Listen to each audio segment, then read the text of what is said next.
नमस्कार। सिनेमा संवाद में आपका स्वागत है। मेरा नाम है अमिताभ। सत्य हिंदी पर सिनेमा से जुड़ी अपनी साप्ताहिक पेशकश में हम हर हफ्ते बात करते हैं सिनेमा के तमाम पहलुओं के बारे में, सिनेमा की तमाम शख्सियतों के बारे में, कहानियों के बारे में, फिल्मों के बारे में और उनके तमाम जो एस्पेक्ट्स होते हैं उनके बारे में, क्योंकि हमारा मानना है कि सिनेमा सिर्फ मनोरंजन की चीज नहीं है। सिनेमा समाज से संवाद का सबसे सीधा और सबसे सशक्त माध्यम है और समाज की सोच को गहराई तक प्रभावित करने की क्षमता रखता है। इसलिए सिनेमा पर लगातार सिलसिलेवार गंभीरता से बातचीत होती रहनी चाहिए।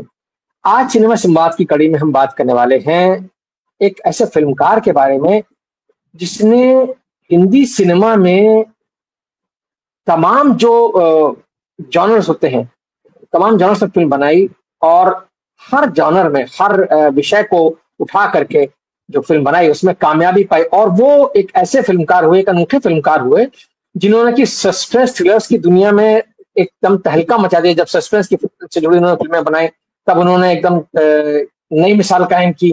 जब वो पारिवारिक सिनेमा के फील्ड में उतरे तब उन्होंने शानदार सफलता हासिल की। जब उन्होंने डकैतों पर फिल्में बनाई तब उनकी फिल्मों को बहुत कामयाबी मिली। तो और जब उनकी फिल्में जो उनका संगीत था, जो उनके गाने थे, वो आज भी जो है आज की जनरेशन को भी लुभाते हैं। हम बात कर रहे हैं राज खोसला साहब की। राज खोसला जिनका नाम शायद बहुत सारे आज के दर्शक न जानते हो एक फिल्मकार के तौर पर, लेकिन जब मैं उनकी फिल्मों के गानों की बात करूंगा तो आपको तुरंत याद आ जाएगा कि तब आपको शायद आप रिलेट कर पाएंगे। अगर मैं सीआईडी का वो गाना गुनगुनाऊं के देखे पहला पहला प्यार भर के आंखों में खुमार, जादू नगरी से आया है कोई जादूगर, या वो कौन थी का वो गाना नैना बरसे रिमझिम रिमझिम, या मेरा सया का गाना झुमका गिरा रे बरेली बरेली के बाजार में, इस तरह के गाने, या मेरा गांव मेरा देश का गाना मार दिया जाए कि छोड़ दिया जाए, दो रास्ते बिंदिया चमकेगी उड़ी खनकेगी। इस तरह के गाने जो हैं वो राज खोसला के सिनेमा का हिस्सा रहे। तो राज खोसला का जन्म 1925 में हुआ था और ये 2025 में जब हम बात कर रहे हैं कि राज खोसला का जन्म शताब्दी वर्ष है। और राज खोसला, इत्तेफाक की बात है कि जिस साल गुरदत्त का जन्म हुआ था 1925 में, उसी साल राज खोसला का जन्म हुआ था। और ये भी एक बड़ा दिलचस्प इत्तेफाक है कि राज खोसला ने अपने करियर की शुरुआत गुरदत्त के असिस्टेंट के तौर पर की और बाद में गुरदत्त जब प्रोड्यूसर बने, सीआईडी फिल्म के प्रोड्यूसर बने, तो उस फिल्म का निर्देशन राज खोसला ने ही किया। देवानंद, राज खोसला और गुरदत्त की जोड़ी का एक कमाल था कि सीआईडी जो है एक सुपरहिट, एक ब्लॉकबस्टर फिल्म साबित हुई अपने दौर में। और देवानंद के साथ राज खोसला साहब ने बहुत अच्छी अच्छी फिल्में दी हैं, काला पानी, 16वां साल, बम्बई का बाबू, शरीफ बदमाश। तो ये जो उनका एक फिल्मोग्राफी रही है, बड़ी दिलचस्प फिल्मोग्राफी है। डकैतों पर बनी उनकी फिल्म मेरा गांव मेरा देश, जिसका खलनायक जब्बार सिंह, जो विनोद खन्ना ने जो रोल निभाया था, वही आगे जाकर के कहीं ना कहीं गब्बर सिंह में कन्वर्ट होता है शोले में। ये हम जो फिल्म इतिहासकार हैं उनके हवाले से कह सकते हैं। और कच्चे धागे नाम की एक फिल्म उन्होंने बनाई थी जिसमें विनोद खन्ना और कबीर बेदी डकैत बने थे। मौसमी चटर्जी का उसमें शुरुआत हुई थी उस फिल्म से। बहुत सारी फिल्में उन्होंने बनाई है। मैं तुलसी तेरे आंगन की नाम की एक बहुत शानदार पारिवारिक फिल्म थी जिसको कि फिल्म फेयर पुरस्कार भी मिला बेस्ट फिल्म के लिए। वो कौन थी, मेरा साया, अनीता, एक मुसाफिर एक हसीना, दो रास्ते दो बदन, इस तरह की शानदार फिल्में जिनके गाने ही अगर आप सुनते जाएं तो आपको राज खोसला की जो एक कहना चाहिए उनका जो फिल्म बनाने का तरीका था, जो फिल्मांकन का तरीका था, जो जैसे गुरदत्त को हम लोग याद करते हैं सॉन्ग पिक्चराइजेशन के लिए, उसी तरह से राज खोसला का जो एक सॉन्ग पिक्चराइजेशन का तरीका था वो आपको दिखाई देगा। और मदन मोहन से लेकर के ओपी नैयर, लक्ष्मीकांत प्यारेलाल, इन सब का संगीत आपको उनकी फिल्मों में दिखाई देगा, जिसका कि जादू आज भी जैसा मैंने कहा कि लोगों के दिलों में बरकरार है। तो राज खोसला पर आज हम बात करने वाले हैं। राज खोसला की जो फिल्में हैं, जो उनका सिनेमा है, क्या उसका इम्पैक्ट है, क्यों उसको हम इतना मनोरंजक मानते हैं, और वो जहां जहां जिस जॉनर में उन्होंने हाथ रखा उस जॉनर में उन्होंने सफलता पाई, ये भी एक बहुत दिलचस्प बात है। अमिताभ बच्चन के साथ दोस्ताना बनाई जो सुपरहिट रही, राजेश खन्ना के साथ दो रास्ते बनाई, ब्लॉकबस्टर साबित हुई। तो ये जो उनका एक स्टाइल था, क्या उसमें खास बात थी। और राज खोसला पर एक बहुत शानदार किताब उनके इस जन्म शताब्दी वर्ष में आई है, उस किताब के लेखक हमारे साथ मौजूद हैं, हम उनसे भी बात करेंगे। हम आपका अपने पैनल से परिचय करा देते हैं। मेरे साथ जो लोग मौजूद हैं राज खोसला पर बात करने के लिए, उनसे मैं आपका तारुफ करा देता हूँ। मेरे साथ मौजूद हैं अमरीश रॉय चौधरी, जिन्होंने की राज खोसला पर एक बहुत शानदार किताब लिखी है और मेरे साथ मौजूद हैं अजय ब्रह्मात्मा। अजय ब्रह्मात्मा, जैसा कि हम बार बार अपने कार्यक्रम में देखते हैं, बहुत वरिष्ठ फिल्म समीक्षक हैं, वर्षों से फिल्म समीक्षा के काम में संलग्न हैं। फरीद खान साहब हैं, जो कि फिल्म इंडस्ट्री से जुड़े हुए हैं बतौर पर कथा लेखक। अमरीश जी, सबसे पहले आपसे बात करना चाहूंगा। आप सभी का स्वागत है। अमरीश जी से बात करता हूँ शुरुआत इस चर्चा की।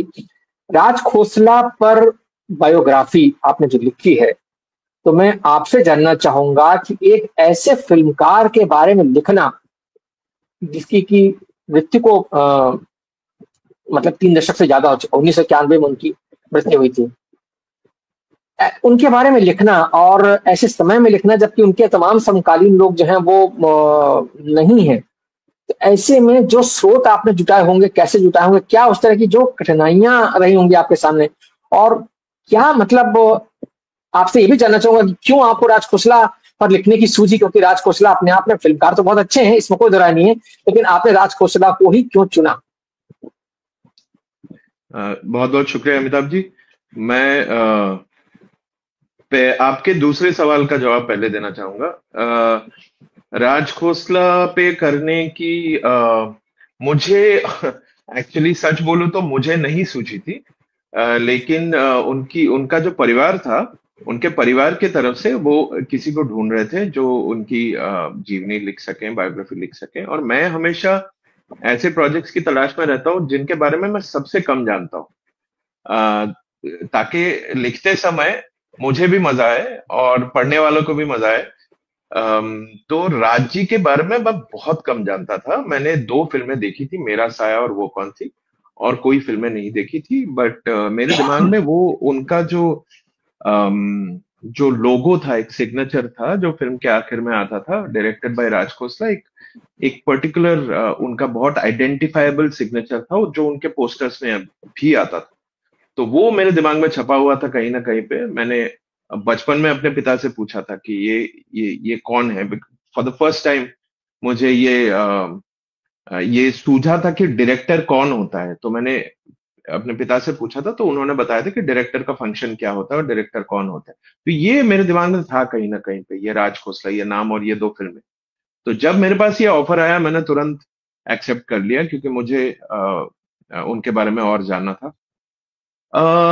ये था शॉर्ट आंसर कि मैंने ये जर्नी शुरू कैसे किया और कैसे इस प्रोजेक्ट को लिया।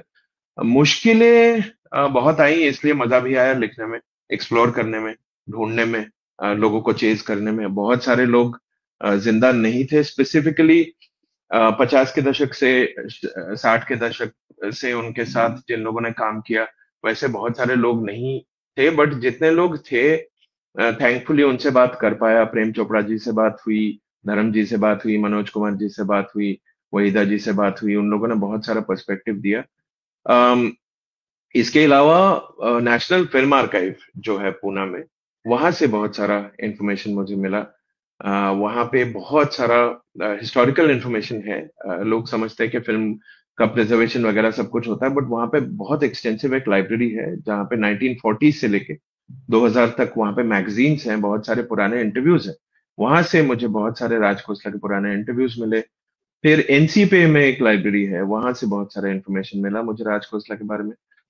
Apart from that, you will be surprised कि फिल्म के क्रेडिट से कितना सारा आपको, कितनी सारी कहानियां आपको मिल सकती हैं कि किसने असिस्ट किया था, किसने लिरिक्स लिखे थे। हालांकि राज खोसला के केस में सारे आइकॉनिक लोग थे, बट फिर भी बहुत सारी चीजें आपको पता चलती है कि राइटर कौन था, कॉस्ट्यूम डिजाइनर कौन था, और फिल्मों में कनेक्शंस क्या ड्रॉ किए जा सकते हैं।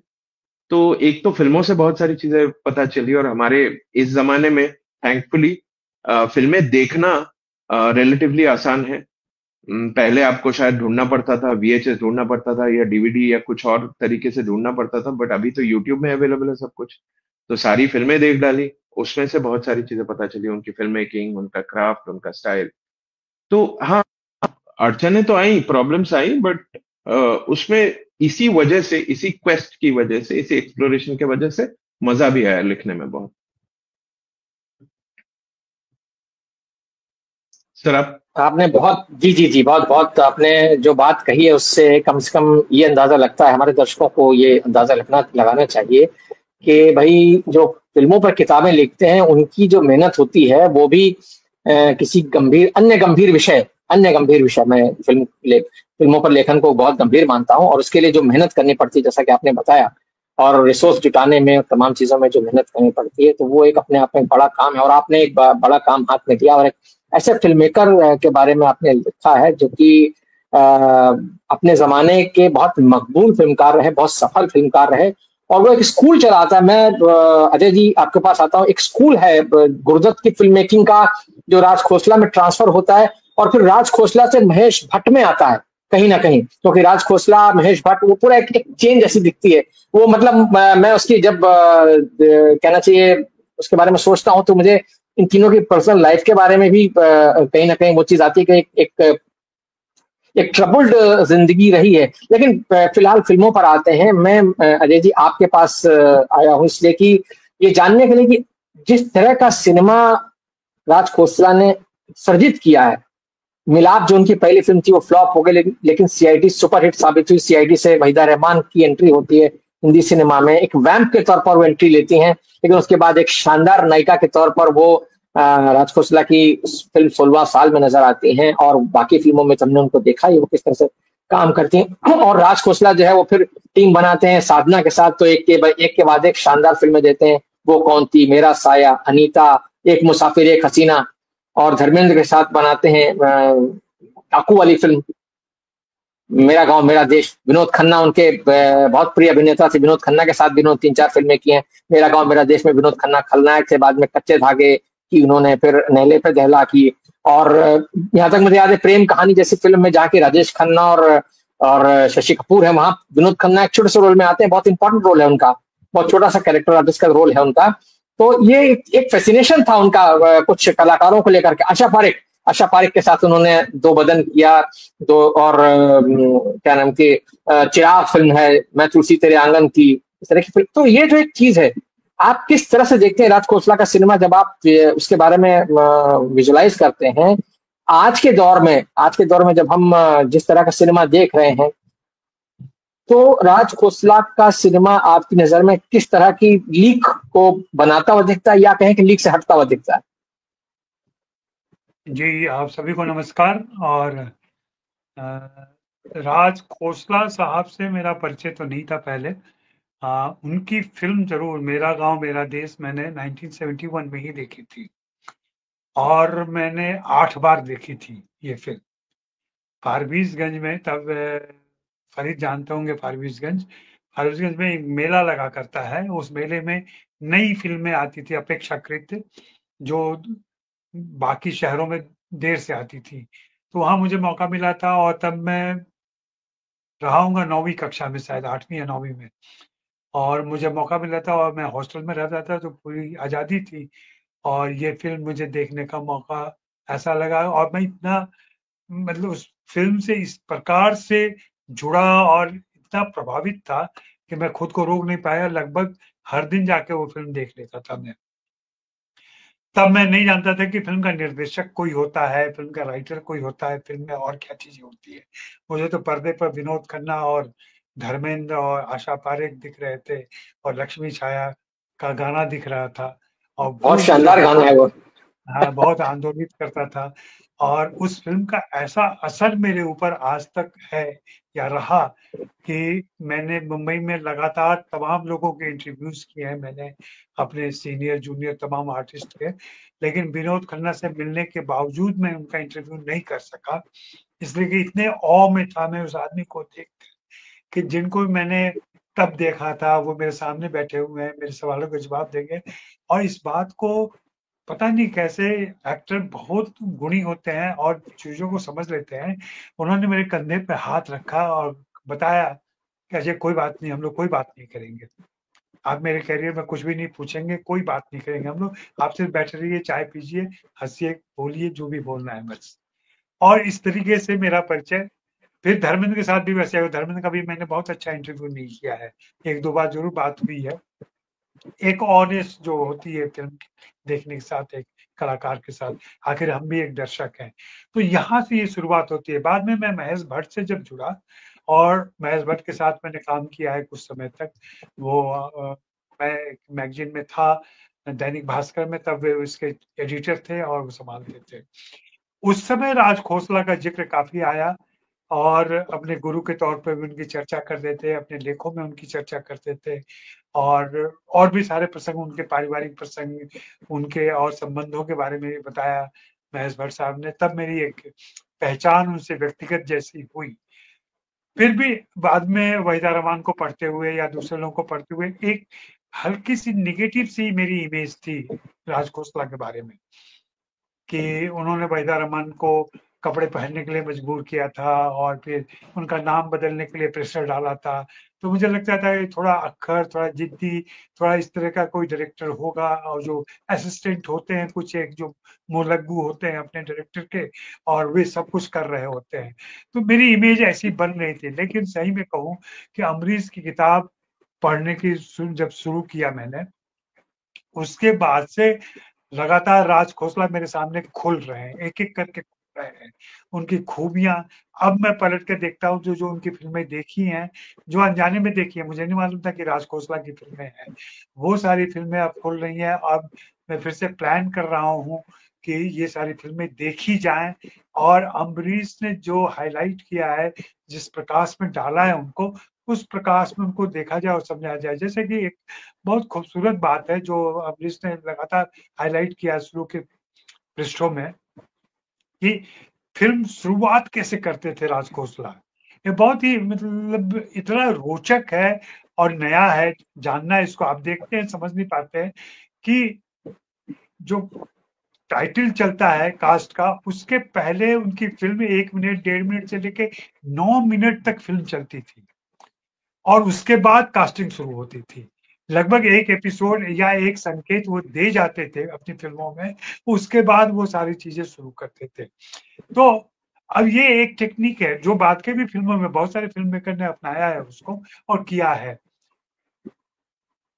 मुझे लगता है इस किताब को पढ़ने के बाद और उनकी फ़िल्मोग्राफ़ी देखने के बाद कि वे कई सारे जॉनर में, जो आपने भी कहा, कई सारे जॉनर में काम करते रहे और सीआईडी से शुरू करके और मेरी याद, जो मेरा गाँव मेरा देश, कच्चे धागे वगैरह तक का है। उसके बाद की फ़िल्मों का मैं 90s की फ़िल्में और 80s की फ़िल्में मैं उस तरीके से देख नहीं पाया और अब जब उन फ़िल्मों की लिस्ट में देख रहा हूँ तो मैं सोचता भी हूँ, अमरीश बता पाएँगे ठीक से, कि जो मेकर इतनी बड़ी-बड़ी अच्छी फ़िल्में दे रहा था, वो कैसे एक समय के बाद लगभग चूकने लगता है। मैं तुलसी तेरे आंगन की बात से जो राज खोसला हैं, वो उल्लेखनीय नहीं रह जाते हैं, अपनी फ़िल्मों से भी, अपने फ़िल्मोग्राफ़ी की वजह से भी। ये ऐसा क्यों हुआ होगा? ये एक मेरे लिए एक पहेली है, जानना इस बात को। रही बात मेरा गाँव मेरा देश देखते हुए जो अमरीश ने लिखा, अब उसको मैं रियलाइज़ करता हूँ, जो गानों का पिक्चराइज़ेशन था, गाने किस तरीके से फ़िल्म को बढ़ाते हैं, फ़िल्म के कथानक का हिस्सा बन के आते हैं, वो मेरे गाँव मेरा देश तो मुझे सीन दर सीन याद है उसका। तो मैं उन गानों को याद करता हूँ तो मुझे साफ दिख रहा है कि कैसे वो 10 मिनट, 5 मिनट के सीन होते थे बजाता हुआ। अगर वो फ़िल्म के दृश्य बनाए जाते और सिनेरियो लिखा जाता, तो भी शायद उतना इम्पैक्टफुल नहीं हो पाता जितना वो गानों की वजह से हो गया है। चाहे वो लक्ष्मी छाया का गाना हो, चाहे वो आशा भोसले ही जो गाती है, आशा पारेख जो गाती है फ़िल्म के अंदर, वो गाना हो। ये सारी चीज़ें फ़िल्म के कथानक को बढ़ाती हैं। मार दिया जाए या छोड़ दिया जाए, फ़िल्म के प्री क्लाइमेक्स में जिस तरीके से आता है, वो फ़िल्म की कहानी के में आपकी रुचि को और बढ़ा देता है और फिर आपको लगता है कि अभी क्या होने वाला है। तो ये सारी जी। जिज्ञासाएँ शांत हो रही हैं मेरी अमरीश को पढ़ते हुए। मैं अमरीश को धन्यवाद देना चाहता हूँ और मैं चाहूँगा कि अमरीश से मैं कुछ सवाल पूछ सकूँ जब दूसरी ज़रूर बारी आपको आपसे मौका मिलेगा सवाल पूछने का। मैं बिल्कुल, बिल्कुल हम सभी अमरीश जी से जो है, चूँकि उन्होंने एक महत्वपूर्ण फ़िल्मकार पर एक बहुत अच्छी किताब लिखी है, तो उनके बारे में ज़ाहिर बात है हम सभी उनके ज़रिए ज़्यादा से ज़्यादा मैं इस जानना किताब चाहेंगे का और मैं फ़ोटो भी चाहूँगा कि दिखा देना चाहता हूँ और हाँ, मैं बिल्कुल, चाहता हूँ बिल्कुल। कि इस ये बहुत किताब के अच्छा किया आपने। हाँ, राज खोसला द जी, जी, जी। ऑथराइज्ड बायोग्राफी किताब का नाम है और ये हैसियत बिल्कुल से छप के आई है किताब। किताब की कीमत नहीं बताऊंगा, वो हमारा काम नहीं है। आप जरूर इस किताब को पढ़ें और देखें। जी जरूर। बिल्कुल मैंने अभी पढ़ा नहीं है, लेकिन मैं आज अमरीश जी से जो बातचीत हो रही है, उस बातचीत के बाद जो है जरूर इस किताब को खरीद कर पढ़ूंगा, और पढ़ करके फिर इसके बारे में और विस्तार से हम चर्चा करेंगे। लेकिन फरीद साहब, आपके पास आता हूँ। जिस तरह की बात अभी अजय जी जो कह रहे थे, मैं जो उन्होंने कहा, बड़ा इंटरेस्टिंग पॉइंट उन्होंने पकड़ा कि भाई जब राज खोसला जो फिल्म बनाते थे तो वो क्रेडिट सीक्वेंस आने से पहले कम से कम फिल्म का कुछ हिस्सा दिखा दिया करते थे। मतलब एक दर्शक के मन में कुछ उत्सुकता जगा दिया करते थे कहीं ना कहीं, की कहानी थोड़ी बढ़ रही है, रिवील हो रही है, नहीं रिवील हो रही, वॉट एवर। लेकिन मैं ये देखता हूँ कि वो अपने समय से कितने आगे के फिल्मकार थे। जब मैं उनकी फिल्म बंबई का बाबू याद करता हूँ, बंबई का बाबू एक ऐसी फिल्म है जो 1960 में बनी है, और वो एक अद्भुत प्रेम कहानी है।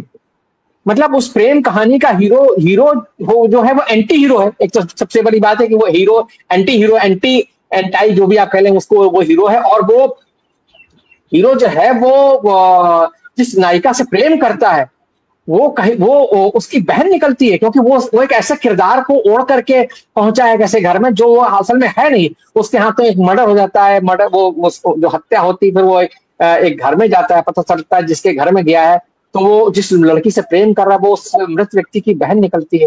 तो एक तरीके से वो भाई बहन का प्रेम दिखाना अपने आप में उस 1960 के दशक में इंसेस्ट की कहानी को ले आना, ये अपने आप में बहुत ही क्रांतिकारी विचार है। मुझे नहीं लगता कि ये हिम्मत जो है वो उस दौर के किसी और फिल्मकार ने दिखाई होगी। बाद में यश चोपड़ा ने लम्हे में आकर के बहुत बहुत देर में 90 के दशक में वो उस तरह की का विषय उठाया। लेकिन उनकी फिल्मों के जो विषय होते हैं, 16वां साल में मैं पूरी एक रात की कहानी है, केवल एक रात की कहानी है।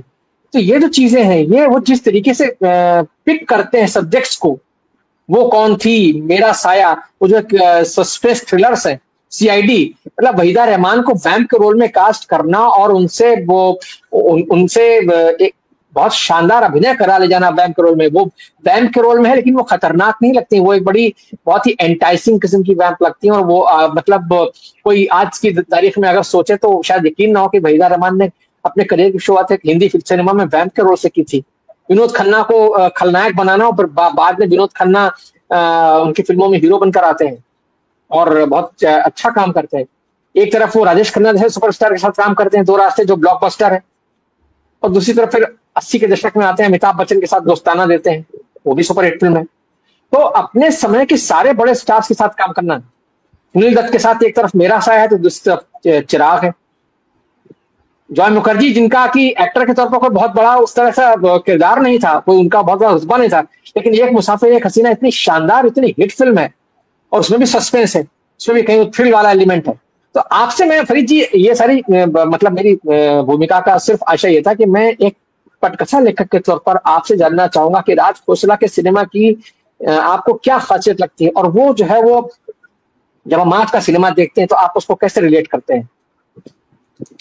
सबको नमस्कार। देखिए, असल में राज खोसला गुरुदत्त के साथ उन्होंने काम किया, और गुरुदत्त उस जमाने में ही अपराध जगत की कहानियां कहने लगे थे, जो बाजी है या जाल है। हाँ, तो एक तरह से आप ये कह सकते हैं कि उनको या तो मतलब उन्होंने, राज खोसला ने जो किया वो उसमें एक निरंतरता तो है ही, इसलिए उनका श्रेय तो जाता है। पर शायद गुरुदत्त का भी असर रहा होगा। जब उन्होंने असिस्ट किया तो गुरुदत्त ऐसी ही फिल्में बना रहे थे जो अंडरवर्ल्ड की फिल्में थी। मजे की बात है कि ये जो है अमेरिका में भी उसी वक्त अपराध जगत की कहानियां बन रही थी, और राज खोसला ने उसी के पैरेलल हिंदी में अपराध जगत की कहानियां बनाई, और एक ऐसे आम आदमी की भी कहानी कही जो अमूमन उस जमाने में जो नेहरू जी का जो जमाना था, जिसको नेहरूवियन एरा बोलते हैं हम लोग, तो उस जमाने में या तो गरीबों की कहानी होती थी या बहुत अमीरों की कहानी होती थी।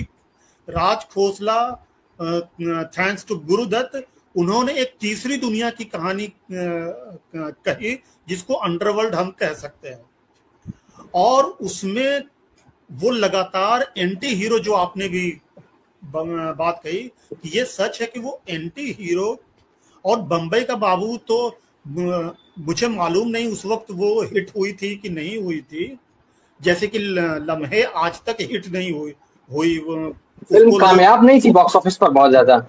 हाँ, तो ये जो नाकामयाबी है जिसको अजय जी सवाल पूछ रहे थे कि बाद में आकर उनका क्यों, जो इतने कामयाब थे वो फिर धीरे धीरे नाकामयाबी की तरफ बढ़ गए। असल में समाज का और मार्केट का इतना प्रेशर हो जाता है, आप नया कर रहे हैं लेकिन साथ में लोगों को कुछ और चाहिए।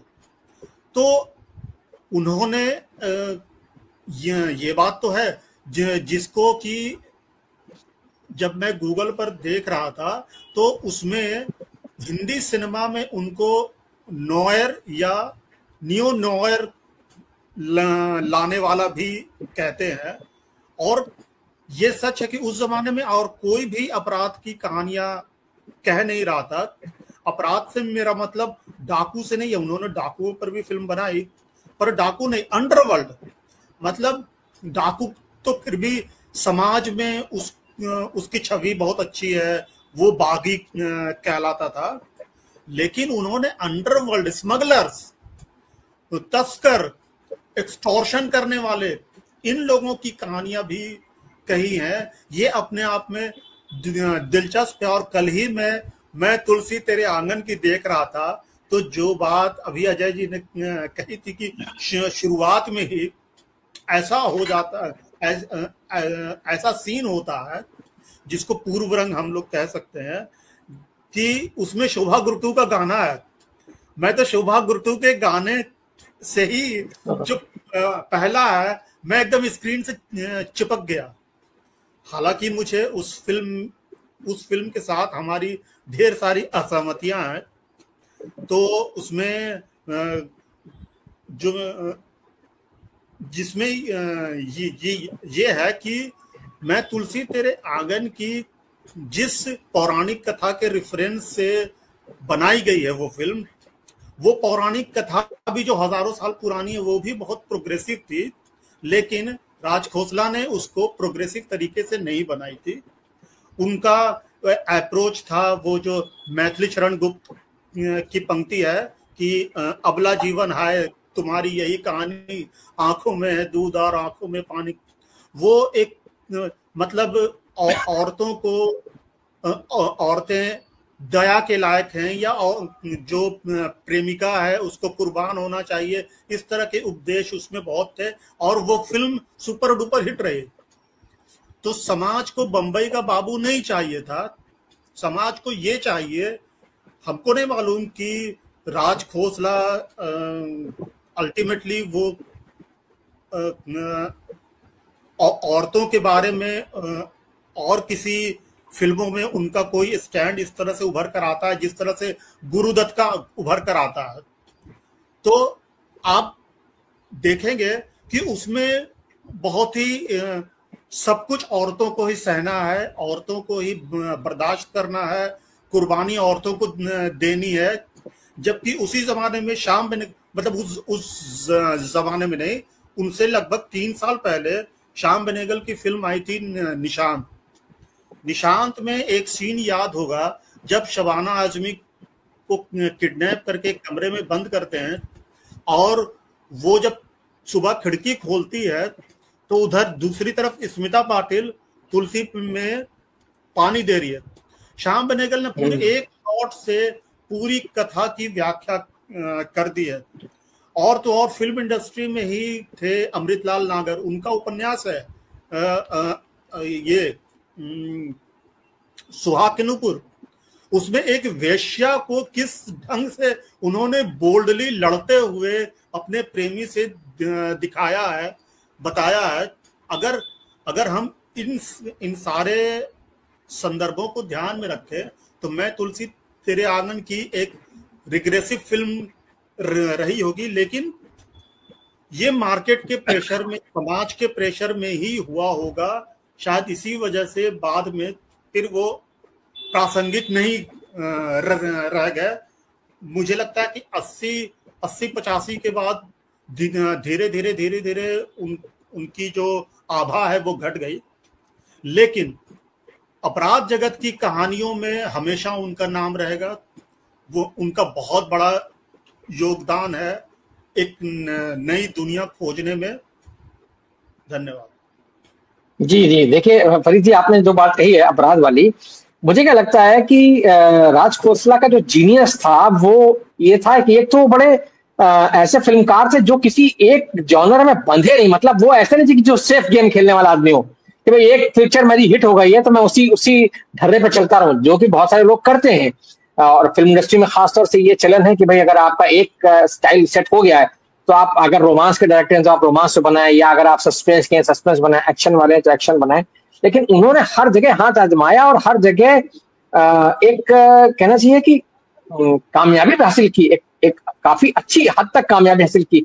मतलब उनकी लास्ट सफल फिल्म अगर हम देखें तो दोस्ताना है, जो कि अमिताभ बच्चन और शत्रुघ्न सिन्हा, जो कि उस दौर के सबसे बड़े स्टार थे 80 के दशक में, और सीनत अमान, शत्रुघ्न सिन्हा, अमिताभ बच्चन को लेकर के उन्होंने एक श्रृंगलर फिल्म, एक लव स्टोरी क्रिएट करने की कोशिश की। उसमें प्राण जैसा एक्टर है वो, उसमें आप देखेंगे कि फैमिली इमोशन है, एक्शन है, सब कुछ है जो अमिताभ बच्चन की फिल्मों में होता था।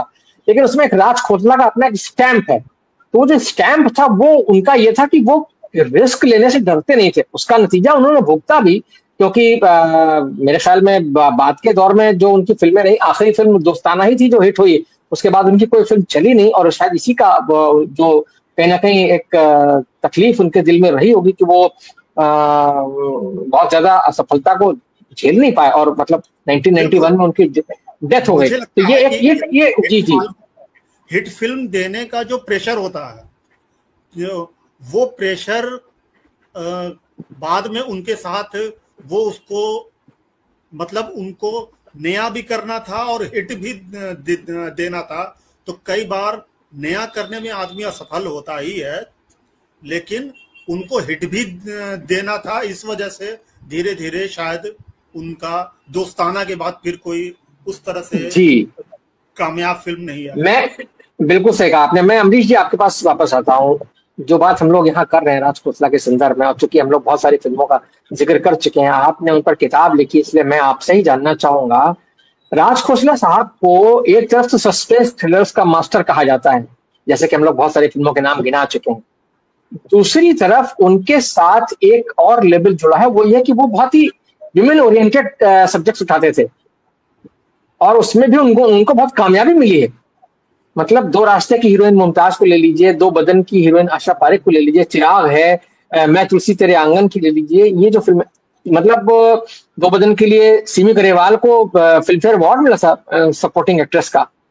बहुत सारे, और जैसा मैंने कहा कि आशा पारेख के करियर में और साधना के करियर में खास तौर से राज खोसला साहब की फिल्मों का बहुत बड़ा योगदान है। उनकी जो मतलब सफलतम फिल्में जो है, मेरा साया, वो कौन थी, साधना की फिल्में, और दोनों के गाने कितने शानदार हैं। एक म्यूजिक का एक जो ट्रेडिशन था, चूंकि वो खुद सिंगिंग में मतलब ट्रेन थे, क्लासिकल सिंगिंग की ट्रेनिंग उन्होंने ली थी, और वो सिंगर बनने के लिए ही आए थे प्राइमरीली लुधियाना से। बाद में कैसे वो गुरदत से जुड़े, क्या इस बारे में आप हमें कुछ बताएं, और कैसे फिर वो आगे यात्रा बढ़ी। लेकिन जो महिला वाला पक्ष है, मैं चाहूंगा उस पर आप थोड़ी रोशनी और डालें। जी देखिए, राज खोसला जी का जो महिलाओं को दिखाने का, जो दर्शाने का वो तरीका था, वो बहुत उनका जो अप्रोच था वो बहुत सिंपलिस्टिक नहीं था, वो कॉम्प्लेक्स था। उसमें बहुत सारी प्रोग्रेसिव चीजें भी थी, और उनका जो वर्ल्ड व्यू था महिलाओं को लेकर, कहीं ना कहीं पे एक तरीके का रिग्रेशन भी था, रिग्रेसिव चीजें भी थी, जैसे फरीद साहब ने बताया। मगर अगर हम ऐसे देखें कि फॉर एग्जाम्पल अदर वुमन का जो टेम्पलेट है कि हीरो है, हीरोइन है, या तो शादीशुदा है या कुछ भी है, अदर लवर या अदर, ये जो एक टेम्पलेट है, इस कैरेक्टर को बहुत सिंपैथेटिकली हमारी सिनेमा में ट्रेडिशनली दिखाया नहीं गया है। राज खोसला ने उस कैरेक्टर को एक बहुत ही एम्पैथेटिक तरीके से दिखाया है, दर्शाया है, उसके राइट्स को, उसके थॉट्स को, रिलेशनशिप को। सिर्फ मैं तुलसी नहीं, सनी, हालांकि सनी फिल्म का जो नाम है वो सनी के ऊपर है, बट ये फिल्म की कहानी जो है दो औरतों की कहानी, राइट? बिल्कुल। और जो एक मर्द पे के ऊपर झगड़ रहे हैं, basically they fighting for a man. तो पहले धर्म जी और फिर उनके बेटे सनी। तो उसमें शर्मिला जी को जो कैरेक्टर है वो अदर वुमेन है, बट कितना डाइवर्स और कितना कॉम्प्लेक्स कैरेक्टर है। सिमिलरली आशा जी का जो कैरेक्टर है इसमें मैं तुलसी में, या फिर आप मेरा गांव मेरा देश में लक्ष्मी छाया का कैरेक्टर ले लीजिए, वैसे तरीके से तो ये भी बहुत ही कॉमन सा टेम्पलेट है वैम्प का। बट उस कैरेक्टर को अगर आप देखें, वो कन्वेंशनल वैम्प भी नहीं है। वो एम्पैथाइज भी करती है, धर्म जी के कैरेक्टर से एम्पैथाइज करती है, और फिर पुलिस को इंफॉर्मेशन भी देने लगती है। फिर विनोद खन्ना से भी लॉयल्टी है उनका कहीं ना कहीं पे। तो ये जो कैरेक्टर्स है, कहने का मतलब ये भी है, एक जो एरा है उसको भी देखने की जरूरत है। वहां पे फिल्म मेकर्स क्या कर रहे थे 60s में, 70s में, उसमें जो औरतों को दिखाया जाता था फिल्मों में, औरतों को जो कैरेक्टर्स को लिखा जाता था, बहुत ज्यादा कॉम्प्लेक्स आमतौर पे नहीं होता था। उनका एक पर्पस होता था खूबसूरत दिखना, लव सीन्स अच्छे से करना, गानों में खूबसूरत दिखना, बट स्क्रिप्ट में बहुत लेयर्ड और बहुत कॉम्प्लेक्स रोल्स नहीं होते थे। हालांकि एक्टर्स तो कमाल के थे सारे, राइट? तो ये फीमेल एक्टर्स को उस तरीके से, उस कॉम्प्लेक्स तरीके से लिखना और उनको यूज करना, उस तरीके से उनके जो परफॉर्मेंसेस को प्रॉपरली यूज करना, तो ये राज खोसला की मेरे ख्याल से खासियत थी। चाहे वो कौन थी, वो कौन थी, मैं साजना की जी का जो कैरेक्टर है। तो ये सब, ये उनकी फिल्मों में एकदम आखिर तक, अगर आप नकाब भी देखें, वो फिल्म चली नहीं, उतनी अच्छी भी शायद फिल्म ना हो, but just look at his female characters across all films. मतलब कमर्शियल, आउट एंड आउट, उन्होंने टिपिकल लॉस्ट एंड फाउंड फिल्में जो आखिर के दौर पे 70s में एक फैशन बन गया था, सभी वही बना रहे थे। Revenge dramas, lost and found, सब लोग वही कर रहे थे, और वो उनपे भी थोपा गया।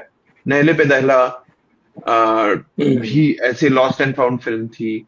दोस्ताना एक एक्शन फिल्म थी, दोस्ताना हालांकि काफी चली, बट ये दोनों ना, राज खोसला का स्पेस लार्जली नहीं है। हालांकि अलग अलग जॉनर्स उन्होंने बनाई, बट एक्शन फिल्म, जिस तरीके का मचिज्मो और जिस तरीके का मेल ओरिएंटेड जो स्टोरी टेलिंग थी, एक्शन बहुत ही, हालांकि एक्शन उसमें भी था मेरा गांव मेरा देश में, बट उसमें बहुत कॉम्प्लेक्स फीमेल कैरेक्टर्स थी। उसको बैलेंस करने के लिए उस स्क्रिप्ट को, वो मेल ओरिएंटेड नहीं बन जाती है कहानी। हालांकि डाकू स्टोरी है, उसमें बहुत स्कोप है उसको मेल ओरिएंटेड बनाने के लिए, बट है नहीं वो। उसमें बहुत कॉम्प्लेक्स फीमेल कैरेक्टर्स हैं। आशा जी का कैरेक्टर भी ऐसा नहीं कि आती जाती रहती है, उनका भी बहुत स्ट्रॉन्ग रोल है, स्ट्रॉन्ग कैरेक्टराइजेशन है फिल्म। तो इसलिए कहीं ना कहीं पे मुझे लगता है, और ये कहा भी जाता है, कि वो वुमेन ओरिएंटेड फिल्म मेकर हैं। उनकी फिल्मों में महिलाओं का बहुत एक इम्पॉर्टेंट पोजीशन होता था, स्पेस होता था।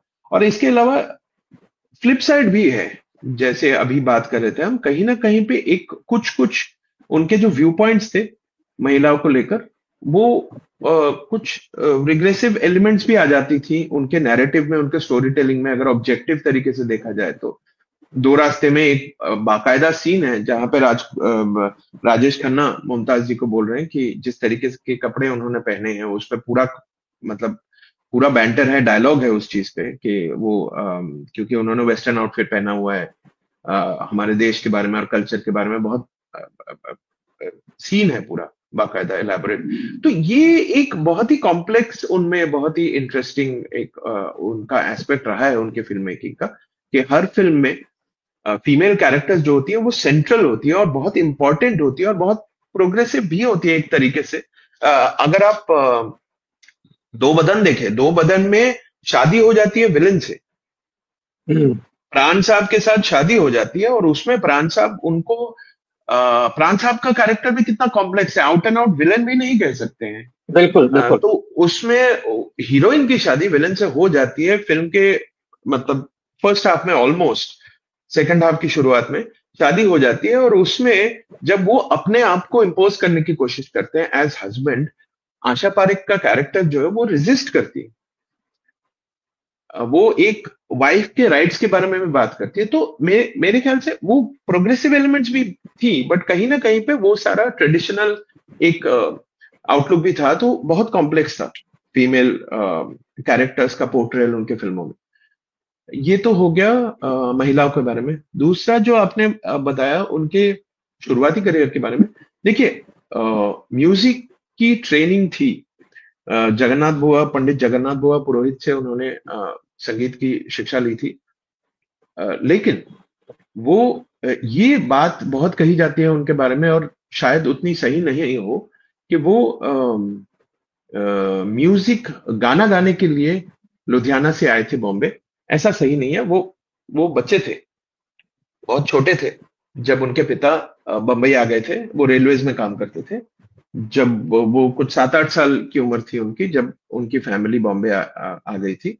और फिर उसके बाद वो माटुंगा में जहां रहते थे, खोसला निवास, उसके पास ही सहगल साहब का घर था, और सहगल साहब रहते थे और आना जाना लगा रहता था। वो गाने सुनते थे। सहगल साहब अपने टेरेस पे महफिलें जमती थी, वो गाते रहते थे, वो जाके सुनते थे। और सहगल साहब के बड़े बड़े मुरीद थे वो, और ऑब्सेस थे एक तरीके से सहगल साहब और सहगल साहब की आवाज को लेके। वो एक सेकंड, एक तरीके से कहा जाए कि सेकंड केएल सहगल बनना चाहते थे। बट केएल सहगल साहब का एक बहुत स्पेसिफिक गायकी और बहुत स्पेसिफिक एक अंदाज, बहुत स्पेसिफिक एक आवाज था, जो एक एरा के लिए बहुत अप्रोप्रिएट थी, जो शायद 70s और 80s और 60s में उतना अप्रोप्रिएट ना हो।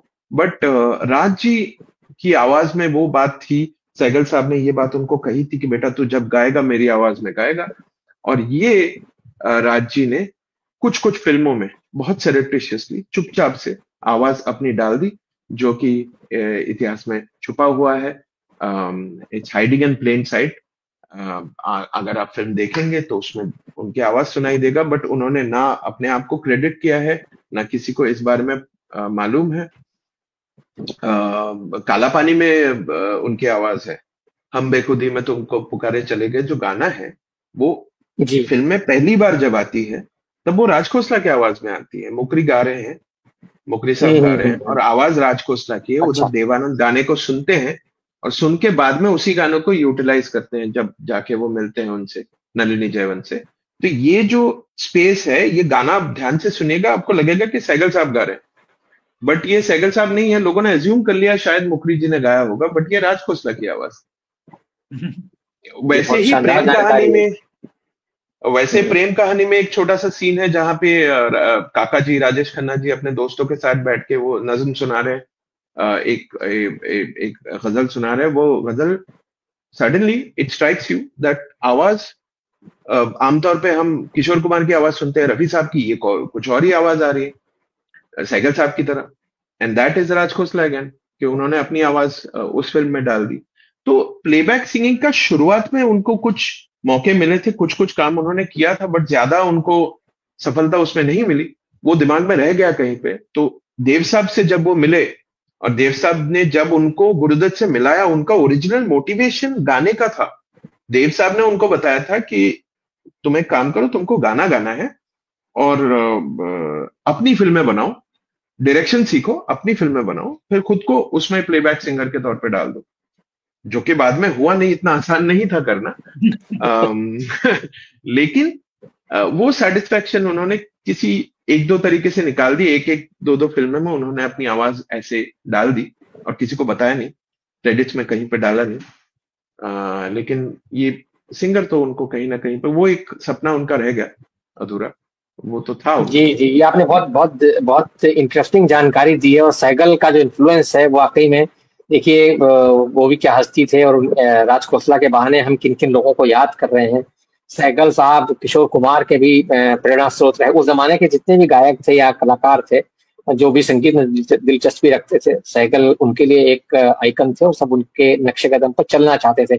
अजय जी, आपके पास आ रहा हूँ। ये सवाल मेरे दिमाग में, चूंकि बातचीत बहुत दिलचस्प हो रही है और अमरीश ने बहुत सारे पहलू खोले हैं उन शख्सियत के और काम के, मैं ये आपसे जानना चाहूंगा कि इतना बड़ा फिल्मकार, इतने अलग तरह का फिल्मकार और बहुत सफल फिल्मकार, मतलब मसाला सिनेमा के दायरे में इतनी सफलता हासिल कर लेना, यानी 1955-56 में जब उन्होंने फिल्म बनाई सीआईडी, उसके बाद से लेकर के 1980 तक जब उनकी दोस्ताना आई, जहां जो जिसको कि हम उनकी लास्ट हिट फिल्म कह सकते हैं, उस बीच में उन्होंने बहुत सारी हिट फिल्में दी हैं और बहुत शानदार हिट फिल्में दी हैं, जो आज तक मतलब बॉक्स ऑफिस कामयाबी के लिहाज से भी, म्यूजिक के लिहाज से, परफॉर्मेंस के लिहाज से, हर लिहाज से उनको एक बहुत अच्छी मिसाल माना जाता है। मगर वो फिल्मकार इतना गुमनाम क्यों रह गया? क्यों राज खोसला की याद नहीं आई? या वो राज खोसला गुरुदत्त जिस तरह से स्कूल में कन्वर्ट हो गए, इंस्टीट्यूशन में कन्वर्ट हो गए, राज खोसला उस तरह से इंस्टीट्यूशन में कन्वर्ट क्यों नहीं हो पाए? आपको क्या लगता है? इसका जवाब मैं अमरीश से भी लूंगा, लेकिन पहले आपसे। जी, मुझे तो ये लगता है कि देखिए, किसी भी फिल्म मेकर या क्रिएटिव पर्सन के लाइफ में जब वो एक्टिव रहता है और जब अंतिम दिनों तक आता है, तो उसकी राइटिंग या उसका जो भी काम है क्रिएटिव, वो किस तरीके से उठान की तरफ जा रहा है, उसमें वो एक प्रोग्रेशन दिखता है कि नहीं दिखता। अगर वो प्रोग्रेशन दिखता है तो लगातार उसकी चर्चा होती रहती है और फिर बाद की फिल्में ही उसका एक तरीके से तय करती हैं कि उसके बारे में क्या सोचा जाए, क्या आम राय बनाई जाए। दूसरी जो इम्पोर्टेंट बात लगती है कि क्राफ्ट के वे माहिर आदमी थे, अपने हुनर के बहुत ही उस्ताद थे वो, लेकिन एक वैचारिकता जो फिल्म के अंदर आती है ना, आपकी फिल्मों के जरिए, उस वैचारिकता में कोई एक रास्ता नहीं दिखता है उनकी फिल्मों को देखते हुए, जिसकी वजह से वे तमाम अपने समय के बड़े फिल्म मेकर जो हैं, उनके बीच कहीं दुबक जाते हैं। वो आप 50s और 60s का दौर देखें, जो फिल्म मेकर्स हैं जिनकी चर्चा आज हम करते हैं, उनके बीच में इसलिए राज खोसला का जिक्र नहीं हो पाता है कि जो मेरे ख्याल से उनकी बाद की फिल्में अच्छी फिल्में नहीं रही हैं, लोग उनको भूलते चले गए। जो पहले की फिल्में हैं, उस पर कहीं न कहीं गुरुदत्त का प्रभाव और दूसरे लोगों का प्रभाव देखा जाता रहा, उस तरीके से उसकी व्याख्या की जाती रही। खुद भी वे गुरुदत्त को अपना उस्ताद मानते थे, उनके ऑफिस में तस्वीर उनकी लगी रहती थी, उनकी फिल्में भी डेडिकेटेड हैं गुरुदत्त को। तो ये सारा मिक्स प्रभाव पड़ा होगा, अमरीश बेहतर बता सकते हैं। दूसरे जो भी उनकी व्यक्तिगत जिंदगी में चल रहा था, जो थोड़ी बहुत महेश भट्ट से मुझे जानकारी मिली है और दूसरे पहलू हैं उसके, अमरीश की किताब में मैं अभी वहां तक पहुंचा नहीं हूँ, शायद हो सकता है उसका जिक्र हो, लेकिन वो भी एक फैक्टर होता है किसी भी मेकर और किसी भी क्रिएटिव पर्सन के बारे में बात करने के लिए। तो और लिगेसी जो एक रह जाती है ना, कि आपके बाद आपके परिवार से कोई ऐसा आया क्या जो आपकी लिगेसी को आगे बढ़ा सके या उसको जिंदा रख सके, उसमें बातें करवा सके, उसमें बात हो सके। क्रिटिक तो जो समकालीन उनके थे, उन्होंने उन पर लिखा। बाद के क्रिटिक के लिए आज के क्रिटिक से पूछेंगे आप तो राज खोसला का नाम भी नहीं याद होगा, उसको मेरा गांव मेरा देश जरूर याद होगा, उसको प्रेम कहानी भी याद होगी, दोस्ताना भी याद होगी, लेकिन इनके मेकर राज खोसला थे और उनका क्या कंट्रीब्यूशन था ये नहीं याद होगा। तो जैसा कि मैं हमेशा कहता हूँ, हर बार किसी की भी जन्म शताब्दी हो, किसी को भी हम याद कर रहे हो, कि ये दायित्व कहीं ना कहीं उनके संस्थान में, उनके परिवार, साथ ही फिल्म हेरिटेज जो है वो, फिर अपना आर्काइव और भारत सरकार, इनकी जिम्मेदारी बनती है कि ऐसे मेकर्स की चुनिंदा फिल्मों का प्रदर्शन हो, अलग तरह की से दिखाई जाए फिल्में। अभी जैसे कि हो रहा है ना कि हम गुरुदत्त की फिल्में देखने जा रहे हैं या बाकी दूसरे मेकर्स की फिल्में देखने जा रहे हैं, क्यों नहीं राज खोसला पर ही उनकी चुनिंदा फिल्मों का प्रदर्शन किया जाए और अमरीश जैसे उनके बायोग्राफर हैं उनको बुलाया जाए और उन पर सिलसिलेवार चर्चा हो। जिस ढंग से इस किताब की भी चर्चा होनी चाहिए थी, वो इस किताब की चर्चा नहीं हुई है।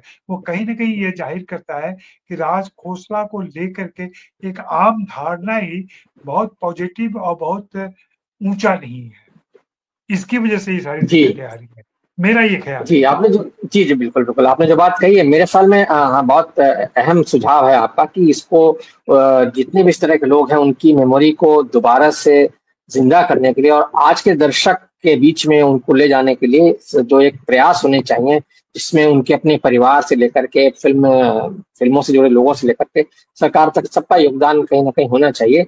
और हमारे जैसे जो प्लेटफॉर्म है जो कि सिनेमा पर गंभीरता से बातचीत करते हैं, हम कम से कम ये अपनी जिम्मेदारी समझते हैं कि हाँ, जो फिल्मकार जिन्होंने हिंदी सिनेमा में अपना योगदान दिया है, जो भी कलाकार हैं किसी भी तरह से, चाहे वो टेक्नीशियन हो, फोटोग्राफर हो, कैमरामैन हो, संगीतकार हो, गीतकार हो, कहानीकार हो या अभिनेता निर्देशक हो, उनका जो क्रिएशन है, जो कंट्रीब्यूशन है, उसको सिनेमा में जो भी उन्होंने काम किया उसको सामने लाकर आज के दर्शक को समझाया जाए कि भाई इनका योगदान क्यों है। तो आज का दर्शक कम से कम ये समझे कि राज खोसला इतने बड़े फिल्ममेकर क्यों है, क्यों उनकी जो फिल्में थी वो इस तरह की उन्होंने बनाई और कैसे वो हिट हो गए। अमरीश, आपके पास लेकिन यही सवाल लेकर के मैं आता हूँ, ये जो बात है, क्या ये हम कह सकते हैं कि राज खोसला एक फ्लॉड किस्म के जीनियस या उस तरह के इंसान थे जिनको कि हमने मतलब जो रुतबा मिलना चाहिए था वो रुतबा मिला नहीं, और शायद उसके लिए कोशिशें भी नहीं हुई उस तरह से।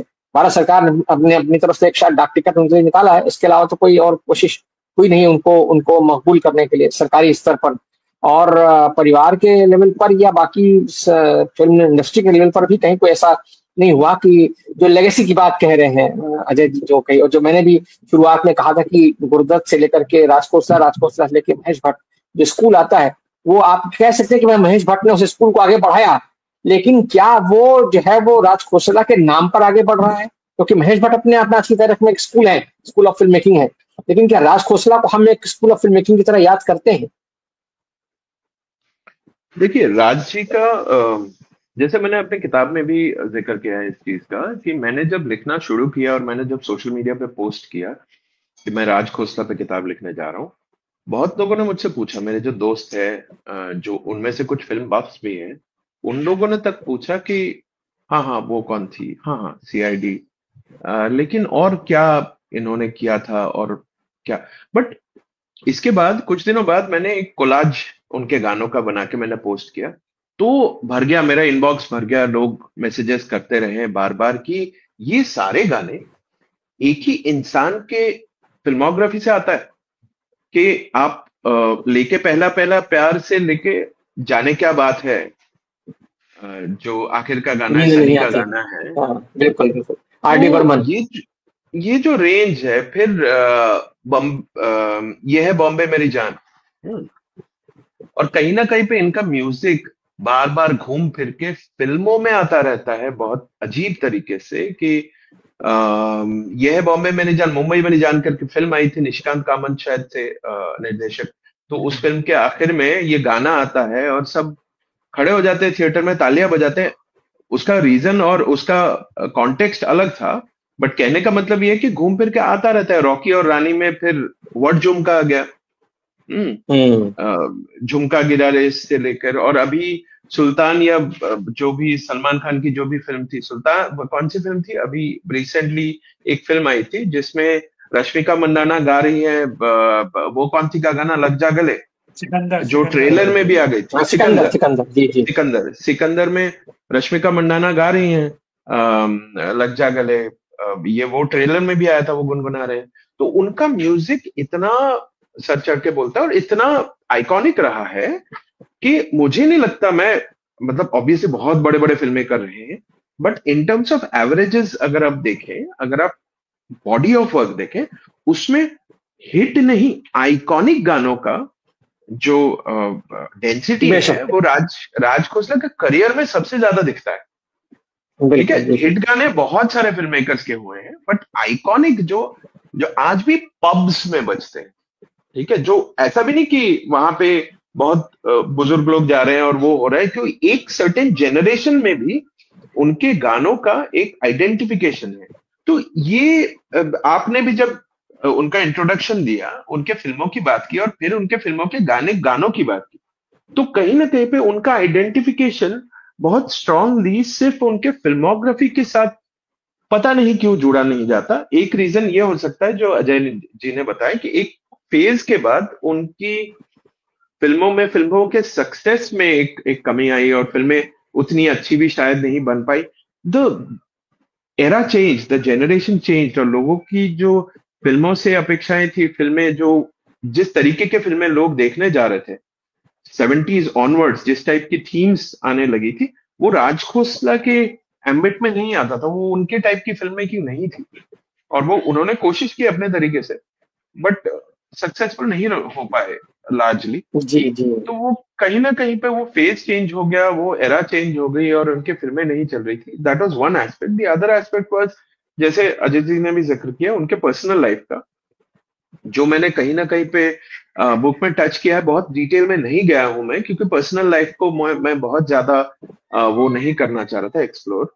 But from the context of film making, Raj Khosla is one of the few film makers, main stream film makers, और ये भी कहीं ना कहीं पे गुरुदत्त के साथ उनके पैरेलल्स ड्रॉ होती हैं, और महेश भट्ट के साथ भी, कि उनका जो पर्सनल लाइफ है वो कहीं ना कहीं पे उनके स्टोरी टेलिंग में, उनके स्टोरी टेलिंग चॉइसेस में दिखता है। अगर आपको उनके पर्सनल लाइफ के बारे में पता है तो उनके फिल्मों में ये चीज आपको दिखेगी।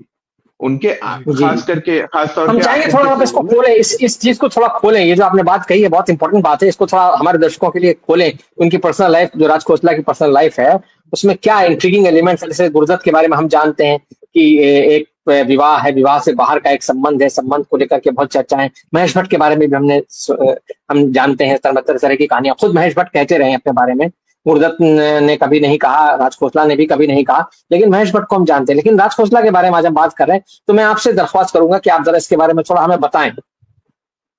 देखिए, बहुत विस्तार में तो मैं नहीं बोलूंगा, ना कि मेरे किताब में बहुत विस्तार में मैंने लिखा है। उसके कुछ कारण हैं, मैं पर्सनल स्पेस में ज्यादा नहीं जाना चाहता था, और मुझे इस चीज में दिलचस्पी कम भी है। मैं थोड़ा सा इस रेलेवेंस से मैंने अप्रोच किया, और वो मैं बताऊंगा जहां पे उनके क्रिएटिव चॉइसेस में इसका एक इम्पैक्ट है, उनके पर्सनल रिलेशनशिप्स का, कि कहीं ना कहीं पे जो गुरुदत्त के लाइफ में थी, उनके शादी के बाहर भी कहीं ना कहीं पे रिलेशनशिप्स थे। भट्ट साहब के भी कुछ रिलेशनशिप्स थे जिसको उन्होंने अपने काम में, अपने फिल्म मेकिंग में, अपने कहानी कहने में कहीं ना कहीं पे उन्होंने एक्सप्लोर किया उस चीज को। राज जी के केस में भी ऐसा ही कुछ था, जो कहीं ना कहीं पे उनको बहुत बॉदर कर रहा था अंदर से सालों तक, कि ये जो डायनेमिक है हस्बैंड वाइफ के रिलेशनशिप, और कहीं पे एक अदर वुमन, ये जो एक स्पेस है, ये उनको भी काफी सालों से बॉदर करता था उनके काम में। कहीं ना कहीं पे ये चीज, जो क्रिएटर होता ना, वो उस दर्द को जो है हम दोस्तों के सामने एक्सप्रेस करते हैं, कुछ करते हैं, कुछ किसी को बोल देते हैं, डायरी में लिख देते हैं, कुछ कर देते हैं। बट जो आर्टिस्ट होता है, उसके आर्ट में, उसके काम में वो एक्सप्रेशन आता है। तो राज जी ने भट्ट साहब को एक चीज बोली थी, जो भट्ट साहब ने बाद में अनुपम खेर शो में उस चीज को कोट किया था उन्होंने, कि एक फिल्म मेकर जो है वो अपने काम में कहीं ना कहीं पे नंगा हो जाता है, कि जो अपना जो उसका जो रियल सेल्फ है वो कहीं ना कहीं पे वो फिल्म में आ जाता है। और गुरुदत्त के केस में और भट्ट साहब के केस में जितना वो डायरेक्टली आया, राज खोसला के केस में वो उतना डायरेक्टली नहीं आया, वो थीमेटिकली आया। आप मैं तुलसी तेरे आंगन की देखिए, आप सनी देखिए, आपको पता चलेगा क्या चॉइसेस वो ले रहे हैं in terms of scripting, in terms of screen writing. तो उन्होंने एक अलग तरीके से उस चीज को एक्सप्लोर करने की कोशिश की, अपने डीमंस को, अपने लाइफ के जो प्रॉब्लम्स थी, जो पेन्स थी, जो दर्द थे, उसको डील करने की कोशिश किया अपने फिल्मों के जरिए से, बहुत ज्यादा। लेकिन मतलब वो फिर भी रहा उनमें। वो भट्ट साहब को बोलते थे बहुत बार कि जो तुमने किया वो मैं नहीं कर पा रहा हूं। कहीं ना कहीं पे वो दो टूक जो वो बोल गए, वो राज्य कहीं ना कहीं पे नहीं कर पाए, बट फिर भी एक्सप्लोर उन्होंने किया। वो डायनेमिक को, उस डायनेमिक को कहीं ना कहीं पे वो एक्सप्लोर करते रहे, बट वो अंदर ही अंदर उनको खाता गया। तो स्पेशली 70s, लेट 70s के बाद से 80 में जब दोस्तान आ रही थी, उसी जमाने में उनके पिता जो है वो पिता के बहुत बहुत नजदीक थे। हम सभी होते हैं, बट उनका एक खास रिलेशनशिप था, जो उनके स्टार्स को, जो कास्ट क्रू मेंबर्स थे, सबको पता थी उनके फादर के साथ जो उनका रिलेशनशिप था। वो गुजर गए दोस्ताना के दौरान, अराउंड 1980 उनका देहांत हो गया। वो एक सदमा पहुंचा उनको बहुत गहरा। और उसके बाद ये रिलेशनशिप का जो सिचुएशन था ये और धीरे धीरे खराब होती गई, फिर उनका अल्कोहलिज्म बहुत ज्यादा बढ़ गया। और उसके साथ जो lack of commercial success, again एक आर्टिस्ट का एक्सप्रेशन तो वही होता है, जो दर्शक को के सामने एक फिल्म मेकर का एक्सप्रेशन तो वही है, वो अपने आप को जाहिर कर रहा है और उस चीज को हम एक्सेप्ट नहीं कर रहे हैं, तो कहीं ना कहीं पे वो चीज भी उनको अंदर से खाती गई। तो धीरे धीरे both the things are related. His जो काम सही कहा आपने। स्क्रीन में देखते हैं उसका कमर्शियल सक्सेस और फेलियर, और उनके लाइफ में जो होता रहा, और इन दोनों चीज के कारण कहीं ना कहीं पे वो हाईलाइट में नहीं आए, लोगों ने उनके बारे में बात नहीं की। और एक बहुत इंपॉर्टेंट एस्पेक्ट ये भी है मीडिया सैवी होने का। मीडिया सैवी वो बहुत ज्यादा नहीं थे, बहुत ज्यादा उनके इंटरव्यूज आपको नहीं मिलेंगे। मैं एनएफएआई में जाके, मैंने बोला ना 1940 से लेकर 2000 तक वहां पे मैगजीन्स और न्यूज़पेपर्स थे, सारा छानने के बाद मुझे 3 या 4 इंटरव्यूज मिले इतने सालों में। हाँ, तो उन्होंने कभी उस तरीके से प्रेस कॉन्फ्रेंस या लोगों को जाके बात करूं, प्रेस वालों से बात करूं, जर्नलिस्ट से बात करूं, ये बहुत ज्यादा उनका नहीं था। तो इसलिए भी उनका बहुत ज्यादा उनके बारे में चर्चा नहीं हुई। गुरुदत्त के बारे में तो 1980s के बाद से शुरू हुआ है। आज हम गुरुदत्त की बातें करते हैं, बट गुरुदत्त के बारे में जो चर्चा है कि गुरुदत्त इतने बड़े फिल्म मेकर हैं, और प्यासा और कागज के फूल, और ये जो पैशनेटली हम बातें करते हैं, ये इसकी शुरुआत तो 1980s में हुई है, जब नसीन मुन्नी कबीर ने वो, हाँ, नसीन जी ने वो किताब लिखी, और फिर वो documentary in search of Guru Dutt. उसके बाद बिल्कुल। उस पीरियड तक गुरुदत्त भी लार्जली एक ऑब्सक्योर, बहुत अच्छे film maker, but obscure film maker रहे कि उनके बारे में पब्लिक डोमेन में बात नहीं होती थी, क्योंकि वो भी बहुत ज्यादा मीडिया सेवी नहीं थे। वो बाद में जब एक्सप्लोरेशन हुआ तब बात शुरू हुई। आई एम होपिंग कि अभी पता नहीं इस किताब को कितना एक्सेप्टेड होगा, कितनी बातें होंगी। तो कोशिश यही रही कि इससे भी राज जी के बारे में भी कुछ बातें हो और एक्सप्लोरेशन हो। बहुत शुक्रिया अमरीश, आपने ये जो पहलू उजागर किया है, ये जो विश्लेषण किया है, ये मेरे ख्याल में जो लोग फिल्मकारों के बारे में जानना चाहते हैं उनके लिए एक अलग तरह की दृष्टि का रास्ता खोलता है, और इसके लिए आपका शुक्रिया। इस बातचीत के लिए आप दोनों का, फरीद साहब का बहुत बहुत धन्यवाद।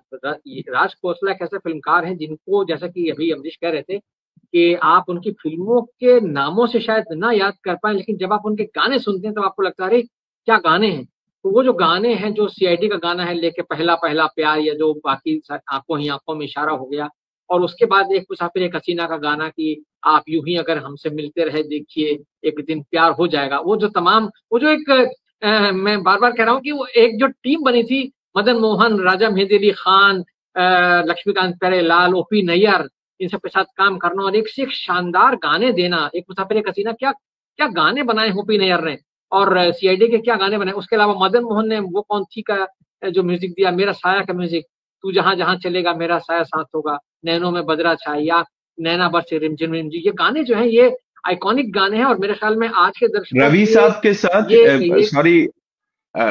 सॉरी मैं बीच में बोल गया, बट रवि साहब के साथ एक ही फिल्म में था, बट बहुत ही बेहतरीन गाने थे, दो बदन के भी, बहुत ही एक्सेप्शनल कोलैबोरेशन था। और आखिर का जो फिल्म था वो मैं सबको रेकमेंड करूंगा, नकाब के गाने प्लीज रिविजिट कीजिए। वो फिल्म फ्लॉप हो गई, लोगों को सुनने को नहीं मिला ज्यादा, बट आशा जी ने कहा है ये मेरी दूसरी उमराव जान है। सही कहा आपने। और हम अपने दर्शकों के लिए ये बातचीत खत्म करते हुए बस अपने दर्शकों से यही कहना चाहेंगे कि एक सवाल सबके दिमाग में घूमता है कि भाई क्या आप राज खोसला को जानते हैं। जो हम बात करते हैं जब राज खोसला के बारे में, तो क्या आप राज खोसला को जानते हैं। अगर आप आज से पहले राज खोसला को नहीं जानते थे तो कार्यक्रम देखने के बाद आप उनकी फिल्में देखें, और फिल्में ना भी देख पाए, सीआईडी जैसी फिल्में ना देख पाए, सीआईडी देवानंद की बहुत आइकॉनिक फिल्म है, सीआईडी है, मुंबई का बापू है, काला पानी है, 16वां साल है, ये देवानंद की अपनी फिल्मोग्राफी की बहुत महत्वपूर्ण फिल्म है। जो मधुबाला के साथ उन्होंने गाना गाया है, अच्छा जी में हारी चलो मान जाओ ना, जो उनका गाना है 16वां साल फिल्म में, सॉरी काला पानी में, वो, या 16वां साल का वो गाना कि है अपना दिल तो आवारा न जाने किस पे आएगा। ये सारे गाने ऐसे हैं, एक एक गाना आप हजार बार बात सुनेंगे तब भी आपका दिल नहीं भरता है। तो ये जो गाने हैं सुने, और उसके बाद आप समझे कि राज खोसला कितने दिलचस्प फिल्मकार थे, कितने अच्छे फिल्मकार थे।